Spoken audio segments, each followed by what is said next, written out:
Hello everyone, Mr. MRMINEMACHINE8 here, and today I've got a very short video for you. I'm going to teach you how to build a purist Lego Peter Griffin. So to start off, you'll need a standard pair of green legs. You can get this on a multitude of figures, but I don't know exactly which one I got this off of.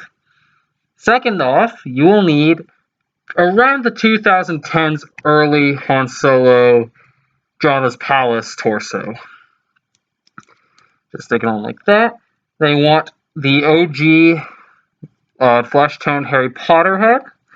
Now you might be thinking that the scar will get in the way a little bit of the design. However, this old Han Solo hairpiece will cover that up actually pretty nicely. So that's it for this video. The Lego Peter Griffin, official, custom, purist. Basically just the Han Solo minifigure, both green legs and Harry Potter's head. Well, I hope you all enjoyed, and I'll see you all in the next video. Bye.